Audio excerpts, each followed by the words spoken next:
తెలంగాణ సరిహద్దులోని పురుషోత్తంపట్నంలో తీవ్ర ఉద్రిక్తత వాతావరణం నెలకొంది. భద్రాచలం శ్రీ సీతారామచంద్ర స్వామి ఆలయ భూముల విషయంలో వివాదం నెలకొంది. అయితే ఏపీలోని పురుషోత్తంపట్నంలో ఆలయ భూములు ఆక్రమించి ఇళ్ల నిర్మాణం చేపడుతున్నారు. ఇళ్ల నిర్మాణాలను తొలగించేందుకు సిబ్బందిని వెంటబెట్టుకొని ఈవో రమాదేవి అక్కడికి వెళ్ళింది. అయితే ఇళ్ల నిర్మాణాలను అడ్డుకుంటే ఊరుకునేది లేదంటూ అధికారులకు అక్రమదారులు వార్నింగ్ ఇచ్చారు. ఇళ్ల నిర్మాణాలను కూల్చివేసేందుకు రామభక్తులు ఆలయ సిబ్బంది ప్రయత్నం చేశారు. అయితే అడ్డుకుంటున్నటువంటి అక్రమదారులు తీవ్ర ఉద్రిక్త వాతావరణం నెలకొంది. పురుషోత్తంపట్నంలో భద్రాచలం దేవస్థానానికి చెందినటువంటి 890 ఎకరాల భూమి ఉంది. అది ఇక్కడ చాలా క్లియర్ గా మీకు చెప్పాలంటే ఆంధ్రప్రదేశ్ రాష్ట్రం పునర్విభజన సమయంలో భద్రాచలానికి సంబంధించిన కొన్ని గ్రామాలు అక్కడ అంటే ఆంధ్రప్రదేశ్లో విలీనమైపోయి ఆంధ్రప్రదేశ్లోకి ఇచ్చివేయబడ్డాయి. అయితే ఈ గ్రామాల్లో పురుషోత్తంపట్నం కూడా ఒకటి. ఆ గ్రామాల్లోని కొన్ని భూములు పూర్తిగా కూడా శ్రీ సీతారామచంద్ర స్వామి భద్రాచలం రాములవారికి సంబంధించిన భూములు. అయితే ఆంధ్రప్రదేశ్లో అంటే పురుషోత్తంపట్నంలో ఇటు భద్రాచలానికి సంబంధించిన రాములవారి భూములు ఉన్నాయి. అయితే రాములవారి భూమిలో అక్కడ ఆంధ్రప్రదేశ్ ప్రజానికం కొంతమంది అక్రమంగా చొరబడి ఆ భూముల్లో ఇళ్ల నిర్మాణం చేపడుతున్న నేపథ్యంలోనే ఇక్కడ ఈవో రమాదేవి ఇతర కొంతమంది రాములవారి భక్తులతో అధికారులతో కలిసి అక్కడికి చేరుకొని ఆ అక్రమదారులకి కొంత హెచ్చరికలు జారీ చేసి అవి కరెక్ట్గా కాదు, మీరు ఇళ్ల నిర్మాణం చేపట్టకూడదంటూ హెచ్చరికలు జారీ చేసిన నేపథ్యంలోనే అక్కడ ఇరు వర్గాల మధ్య కూడా తోపులాట జరిగింది. అధికారుల మీద కూడా ఆ ఇళ్ల నిర్మాణం చేపట్టిన కొన్ని వ్యక్తులు కూడా దాడి చేసే ప్రయత్నం కూడా చేశారు. సుమారుగా 890 ఎకరాల భూమి అక్కడ ఉండట పురుషోత్తంపట్నంలో. అయితే పురుషోత్తంపట్నం భూమిలో అక్రమ నిర్మాణాలు చేపడుతున్నారు కొంతమంది వ్యక్తులు. ఇప్పటికే ఆక్రమణదారుల చేతిలోకి 100 ఎకరాల దేవుని మాన్యం భూములు వాళ్ళ చేతిలోకి వెళ్ళిపోయాయి. రాష్ట్ర విభజన సమయంలో ఏపీలో విలీనమైనటువంటి పురుషోత్తంపట్నం గతంలోనూ ఆలయ అధికారులపై ఆక్రమణదారులు దాడిలోకి చేపడ్డారు. భూములను ఆక్రమించి క్రైస్తవ మిషనరీలు నిర్మిస్తున్నారనే ఆరోపణలు కూడా ఉన్నాయి. ఒకసారి ఈవో రమాదేవి భద్రాచలానికి సంబంధించినటువంటి ఆలయ ఈవో మాట్లాడుతున్నారు. ఏం మాట్లాడుతున్నారో చూద్దాం. శ్రీరామ్ శ్రీ సీతారామచంద్ర స్వామి వారి భూములు పురుషోత్తంపట్నంలో పురుషోత్తంపట్నం విలేజ్ ఏటపాక మండలం అల్లూరు సీతారామరాజు జిల్లాలో ఏవైతే భూములు ఉన్నాయో అన్ని భూములు కూడా యూకలిప్టస్ ట్రీస్ వేసి కబ్జా చేయడం, రాత్రి ఇల్లు కట్టడం, ఇవన్నిటిని ఎదిరిస్తూ ఆదివాసులు అని చెప్పుకుంటూ 90% రెడ్డిస్ కానీ మిగతా కులాల వాళ్ళు కానీ చాలా మంది ఆక్యుపేషన్ లో ఉన్నారు. ఇక్కడ చాలా మంది అలాగే చేస్తూ రాత్రి కన్స్ట్రక్షన్ వచ్చింది. ఈ లోపల మాకు 250 కేసులు ఫేవరబుల్ కోర్టు కేసులు ఉన్నాయి. పిల్ ఆర్డర్స్ కూడా 2022 డిసెంబర్ లో మాకు పిల్ ఆర్డర్ కోర్టు కేసులు కూడా మాకు ఫేవరబుల్ వచ్చాయి. దాని తర్వాత కూడా కన్స్ట్రక్షన్ చేస్తుంటే కంటెంప్ట్ ఫైల్ అయింది. దేవస్థానం తరఫున వానర సేన తరఫున దీనికి సంబంధించి కోర్టులో నడుస్తుండగా మమ్మల్ని రెచ్చగొడుతూ కోర్టును ధిక్కరిస్తూ ఇల్లు కడుతూ ఉన్నారు. మాకు రాముడి భూములు ఉంటే రాముడికి సంబంధించినటువంటి చౌల్ట్రీలు కానీ కూరగాయలు పండించుకోవడం కానీ ఇవన్నీ ఏవీ లేవు. రాముడి భూములు అన్ని కూడా ఆక్యుపేషన్ లోకి వెళ్ళిపోతున్నాయి. అన్యాయంగా వస్తే 46 కేసులు పడితే కూడా కేసు కూడా రిజిస్టర్ చేయట్లేదు. రెవెన్యూకు ఆర్డర్స్ ఉన్నాయి, పంచాయత్ సెక్రటరీకి ఆర్డర్స్ ఉన్నాయి పిల్లో, అలాగే పోలీస్ డిపార్ట్మెంట్ కు ఉన్నాయి ప్రొటెక్షన్ ఇవ్వమని. ఒక్కనాడు కూడా మాకు ప్రొటెక్షన్ రావట్లేదు. 3 గంటల నుంచి పోరాడితే ఇప్పుడు పోలీస్ ప్రొటెక్షన్ వచ్చింది మాకు. మరి ఏం చెప్పండి, ఇద్దరు వస్తున్నారు ఆపేస్తున్నారు. మరి రాత్రి నుంచి కట్టిన కన్స్ట్రక్షన్ కూలగొట్టకపోతే కంటెంప్ట్ అవుతుందండి, కంటెంప్ట్ ఆఫ్ ద కోర్ట్ అవుతుంది. మరి కంటెంప్ట్ అవుతే మేమందరం మేము రేపు బాధ్యులం అవుతాం. మరి కన్స్ట్రక్షన్ కూలగొట్టాలి కదా, దీనికి ఎవరు సహకరిస్తలేదు. ఇద్దరు విఆర్ఓ ఆర్ఐ మాత్రమే వచ్చారు రెవెన్యూ నుంచి. వారిని అడిగితే ఏమైనా పర్మిషన్ ఉందా అని అడిగాము, ఏమైనా పేపర్ ఉందా అని అడిగాము, పట్టా సర్టిఫికెట్ ఉందా అని అడిగాము, ఏవీ లేవు.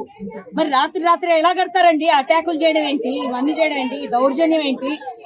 ఇలా ఒకరికొకరు వాళ్ళు కట్టారు వీళ్ళు కట్టారని కట్టుకుంటూ పోతే ఎట్లాగండి? రేపు మా ఏదైతే కంటెంప్ట్ కేసు ఫైనలైజ్ అవుతుందో దాని ఆర్డర్స్ ప్రకారంగా తప్పనిసరిగా మనం పొజిషన్ తీసుకోవాల్సిన పరిస్థితి ఉంది. ఆల్రెడీ మా పొజిషన్ లో ఉన్న గోశాల మీద కూడా చాలా సార్లు అటాకులు చేశారు. మీరు కూడా చూసారు, 8 నెలల కిందట ఎంప్లాయీస్ మీద కూడా అటాక్ చేయడం జరిగింది. ఇన్నిసార్లు మేము ఎలా వస్తామండి? గవర్నమెంట్ ఉద్యోగస్తులు మేము ఎలా కాపాడాలి దేవుడి భూముల్ని? అంటే కాపాడకుండా చూస్తూ ఊరుకోవాలా మేము?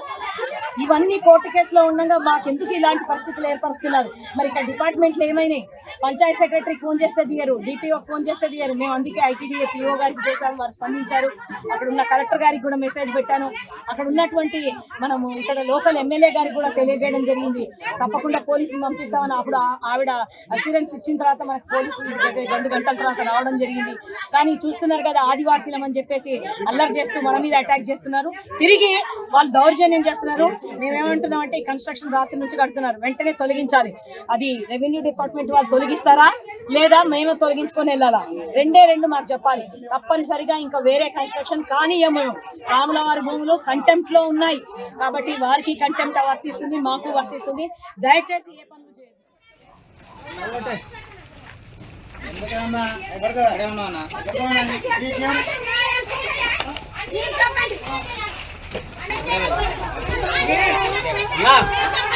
ఇక్కడ ఉండాలి.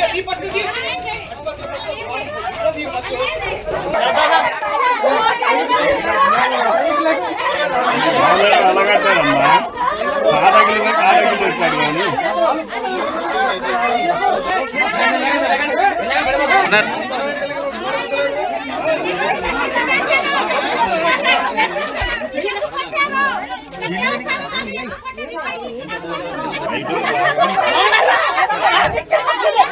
పవన్ పవన్ పవన్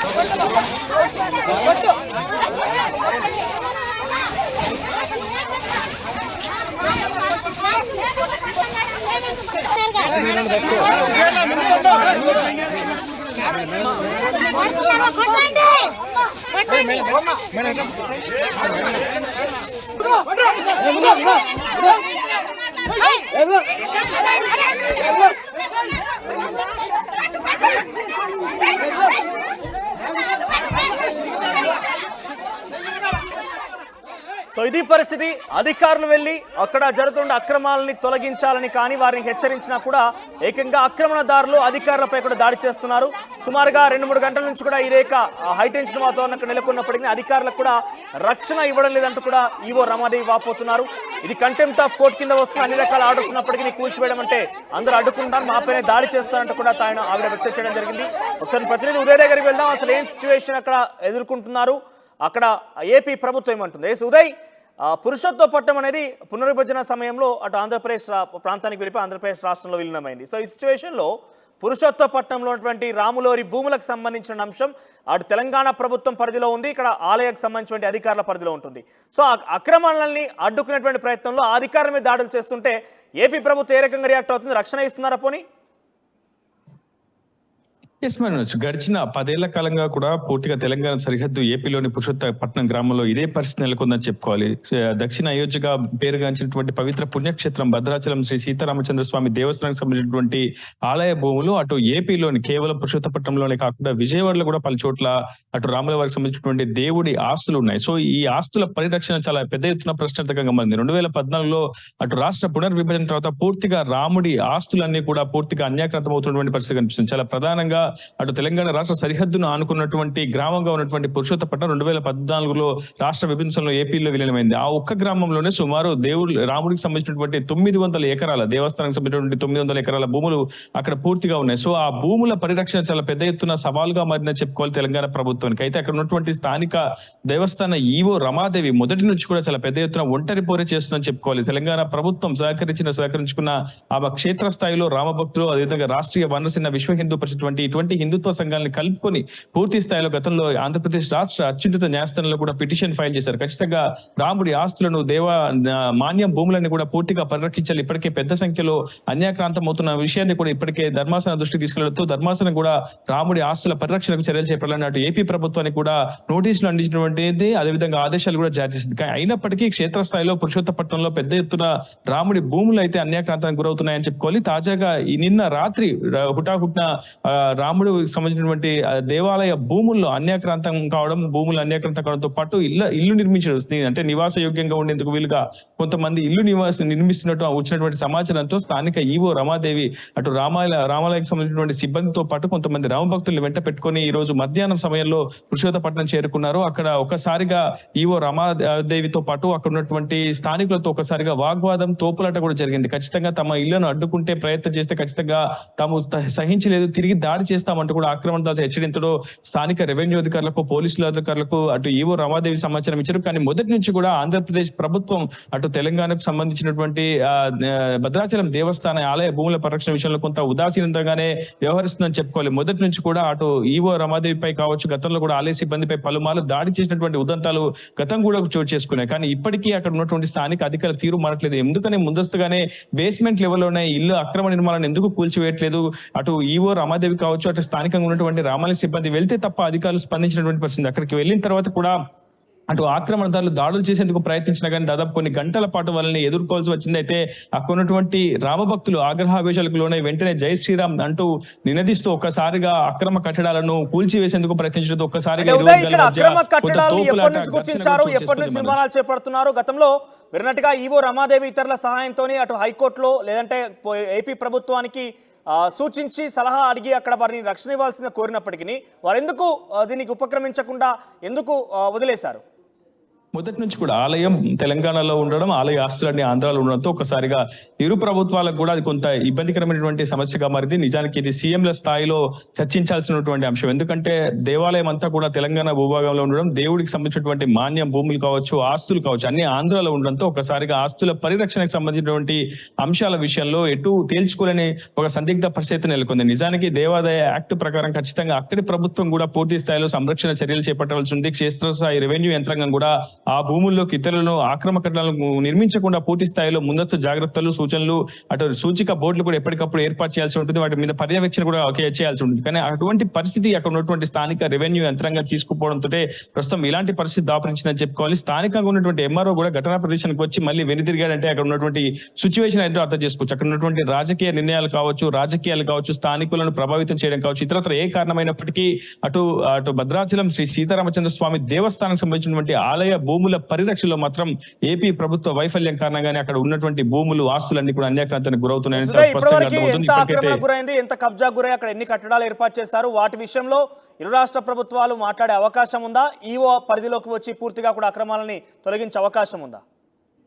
గతంలోనూ అటు ఇరు రాష్ట్రాల ముఖ్యమంత్రుల దృష్టికి ఈ సమస్యను అటు స్థానికంగా ఉన్నటువంటి రామాలయ సిబ్బందితో పాటు హిందుత్వ సంఘాలు కూడా మొదటి నుంచి పెద్ద ఎత్తున డిమాండ్ చేస్తున్నాయి. విహెచ్పి అదేవిధంగా రాష్ట్రీయ వానర సేన కూడా అటు ఏపీ గతంలో ఉన్నటువంటి ముఖ్యమంత్రిని కలిసింది, అదేవిధంగా అటు తెలంగాణ ముఖ్యమంత్రి కూడా కలిసి విజ్ఞప్తులు కూడా ఇచ్చారు. కానీ దీనిపై పూర్తి స్థాయిలో ఒక రక్షణ చర్యలు చేపట్టడంలో మాత్రం ఇరు ప్రభుత్వాలు వైఫల్యం చెందాయని చెప్పుకోవాలి. అందులో భాగంగానే న్యాయస్థానం ఆదేశించడంతో న్యాయస్థానం మాత్రం చాలా స్పష్టంగా ఆదేశాలు జారీ చేసింది. ఖచ్చితంగా అటు దేవుడికి సంబంధించినటువంటి మాన్యం భూముల విషయంలో ఖచ్చితంగా ఇరు ప్రభుత్వాలు పరిరక్షణ బాధ్యత ఉంటుంది కాబట్టి ఖచ్చితంగా పరిరక్షణ బాధ్యతను స్థానికంగా ఉన్నటువంటి అధికార యంత్రాంగం చేపట్టాలని కూడా స్పష్టమైనటువంటి ఆదేశాలు జారీ చేసింది. అయితే ప్రస్తుతం ఉన్నటువంటి ఇరువురు ముఖ్యమంత్రులు తలుచుకుంటే తప్ప ప్రస్తుతం ఈ సమస్య ఒక కొలిక్కి అయితే వచ్చే పరిస్థితులు. ఎందుకంటే దాదాపు 900 ఎకరాల్లో సుమారు 100 ఎకరాల్లో ఇప్పటికే అన్యాక్రాంతం అయిపోయి మరికొన్ని ఎకరాల్లో క్రైస్తవ మిషనరీలు కూడా ఏర్పాటు చేసుకున్నారు. సో పెద్ద ఎత్తున హిందుత్వ సంఘాలు ఇదే అంశాన్ని కోట్ చేస్తూ వస్తున్నాయి. మొదటి నుంచి కూడా అటు ఏజెన్సీ గ్రామాల్లో ప్రధానంగా ఆదివాసులు నివాసం ఉండే ప్రాంతాల్లో క్రైస్తవ మిషనరీల పేరిట పూర్తిగా భూముల ఆక్రమణ చేసి అక్కడ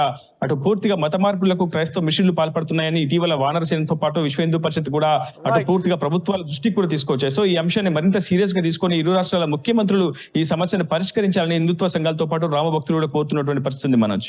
right, thank you Uday, thank you for the update. So మొత్తం మీద భద్రాచలానికి సంబంధించిన శ్రీ సీతారామచంద్ర స్వామి ఆలయానికి సంబంధించినటువంటి భూములు అటు ఆంధ్రప్రదేశ్లో విలీనమైనటువంటి పురుషోత్తంపట్నంలో సుమారుగా 900 ఎకరాలు ఉంది. అయితే 900 ఎకరాల భూమిలో సుమారుగా 100 ఎకరాల్లోనే కొంతమంది అక్రమంగా అక్కడికి చొరబడి ఆ భూముల్లో ఇళ్ల నిర్మాణం కావచ్చు, తదితర సాగు కూడా చేస్తున్నట్టుగా అధికారులు గుర్తించారు. పలుమార్లు ఆంధ్రప్రదేశ్ రాష్ట్రానికి ఆంధ్రప్రదేశ్ అత్యున్నత న్యాయస్థానమైనటువంటి హైకోర్టులో కూడా ఆంధ్రప్రదేశ్ హైకోర్టులో కూడా పిటిషన్ దాఖలు చేశారు. ఆంధ్రప్రదేశ్ ప్రభుత్వానికి కూడా పలుమార్లు వారు హెచ్చరికలు కావచ్చు, సూచనలు కూడా చేశారు. రక్షణ ఇవ్వాల్సిందిగా వారందరూ కూడా కోరడం జరిగింది. కానీ ఆ ఆలయానికి సంబంధించిన భూముల రక్షణలో మాత్రం ఏపీ ప్రభుత్వం కానీ అటు న్యాయస్థానాలు కూడా ఏం చేయలేకపోతున్నాయి. ఏకంగా అక్కడ పరిస్థితి చూస్తే కనుక ఈరోజు ఏకంగా ఈవో రమాదేవి అక్కడికి చేరుకొని అక్రమణకు గురైనటువంటి ఆ భూముల్లో ఉన్నటువంటి నిర్మాణాలని కూల్చివేసే దిశగా ప్రయత్నం చేస్తున్న నేపథ్యంలో ఈవోపై అక్కడ ఉన్నటువంటి ఆక్రమణదారులు, కబ్జాదారులు దాడి చేయడమే కాకుండా వెంట వెళ్ళినటువంటి తోటి అధికారులతో పాటుగా తన వెంట వెళ్ళినటువంటి కొంతమంది రామభక్తులను కూడా దాడి చేసే ప్రయత్నం కూడా చేశారు. సో ప్రస్తుతం పురుషోత్తంపట్నం దగ్గర హైటెన్షన్ వాతావరణం నెలకొంది.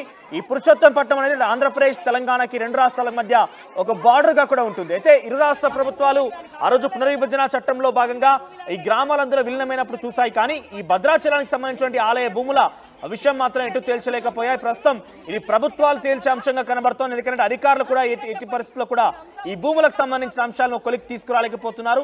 కొన్ని రోజులుగా సాగుతున్న